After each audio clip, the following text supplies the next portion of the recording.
नमस्कार YouTube family. बघा कसं वातावरण झालं हिरवगार.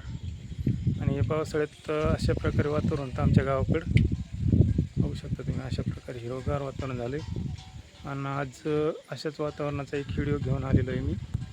तर बघूया आपण वातावरण, गावाकडं वातावरण. हे पाहू शकता पाठीमागं ऊस आहे अशा प्रकारे, आणि इकडे पाठीमागं झाडं वगैरे आहेत बघा, किती छान दिसतात.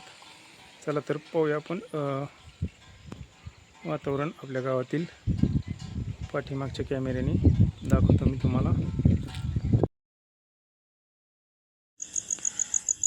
तर हे पहा मित्रांनो, सर्व झाडं हिरवेगार होतात पावसाळ्याच्या वातावरणात. आणि अशा प्रकारे नारळ झाड आहे बघा हे, आणि कसं हिरवेगार झालंय पावसामुळे. आणि बघा सगळा परिसर कसा हिरवागार मस्त वाटतोय. हे पहा दुसरं नारळ झाड आहे, आणि पूर्णकडं सगळीकडे गवत असल्यामुळे हिरवगार वाटतं. हे पहा एरंडाचं झाड आहे, हे पण इतकं हिरवगार झालंय. आणि अशा हिरवगार वातावरणामध्ये खूप छान वाटतं बघण्यासाठी. हे बघा मित्रांनो, इथे एक खरबुजाची वेल आलता आणि त्याला एक खरबूज पण आलेलं आहे. पण वातावरणात या वातावरणात मला वाटतं येत नाही ते, तर ते खराब झालं. हे बघा एक अशा प्रकारे हिरवगार वातावरण आहे. चला आपण झाडं बघूया, फुलाचे वगैरे झाडं बघूया. हे पहा मित्रांनो, हे एक फुलाचं झाड आहे, आणि याला खूप छोटे छोटे असे गुलाबी आणि चॉकलेटी कलरचे फुलं आलेली आहेत. आणि सकाळी खूप छान उमलतात. हे उमलल्यानंतर बघा अशा प्रकारे दिसतात. हे पूर्ण फुल बहरलं की खूप छान दिसतं ते, आणि कलर पण त्याचा खूप छान आहे गुलाबी. अशा अनेक प्रकारची फुलं आहेत मित्रांनो, झाडं. पण हे एक झाड असं आहे की छान फुलं आहे त्याला. बघा आपण दुसरं पण बघूया. अशा प्रकारे हिरवगार झाड आहे, त्याला असे कलरचे फुलं येतात. आणि इकडे पहा मित्रांनो, हे आहे झाड दुसरं एक फुलाचं. याला अजून फुलं नाही आली, तर याला पण खूप छान फुलं येतात.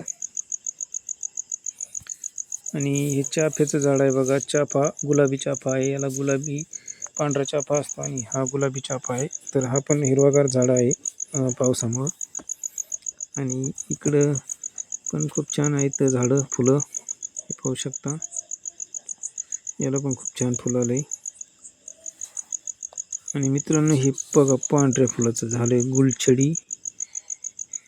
गुलछडी नाही, निशिगंधाचं फुल आहे. खूप छान पांढरं शुभ्र फुल आहे, कलर पण खूप छान आहे.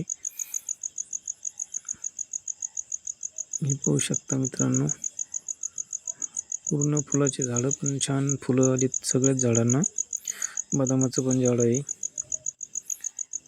आणि इकडे पहा शेतामध्ये कापूस आहे मित्रांनो. कापूस पण पाऊस पडल्यामुळे खूप छान हिरवागार आलाय.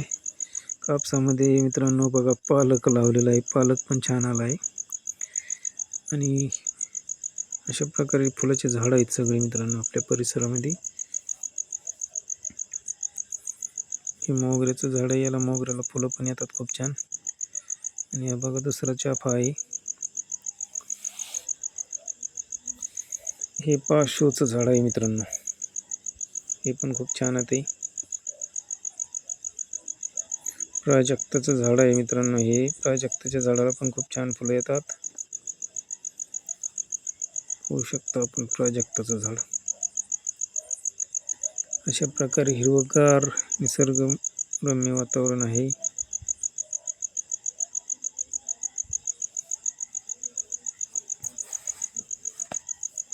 बघा मित्रांनो, झाडं वगैरे कशी दिसतात छान.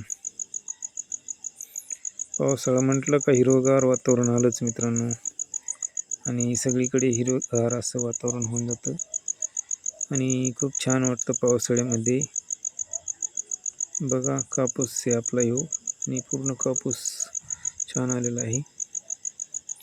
हे पहा मित्रांनो, हे एक झाड आहे फुलाचं, आणि याला पिवळे फुलं येतात बघा. अगोदर आपण लाल गुलाबी फुलं पाहिले, आता हे पिवळे फुलाचं झाड आहे.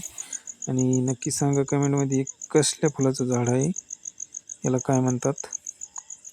कोणाकोणाला माहिती आहे कमेंटमध्ये नक्की लिहून सांगा हे कोणत्या फुलाचं झाड आहे म्हणून. मग पिवळे फुलं आहेत, त्याला पिवळे कलरचे फुलं आलेत आणि अगोदर जे बघितलं ते लाल कलरचे होते. आणि मित्रांनो बघा हा ऊसाचा प्लॉट आहे, बघा किती छान हिरवागार आलेला आहे आणि पूर्ण ऊसाचा प्लॉट हिरवागार दिसतोय. एकसारखा ऊसाचा प्लॉट आहे आणि बघा कापसाचं शेत आहे इकडं आणि इकडं पहा वातावरण कसं हिरवगार झालेलं आहे. हे पहा आपलं गाव आहे आणि या झाडामध्ये गावात जाण्यासाठी रस्ता आहे आणि हे बघा इकडल्या साईडला किती झाडं आहेत आणि हा जो प्लॉट आहे ऊसाचा खूप छान अशा प्रकारे आलेला आहे. बघा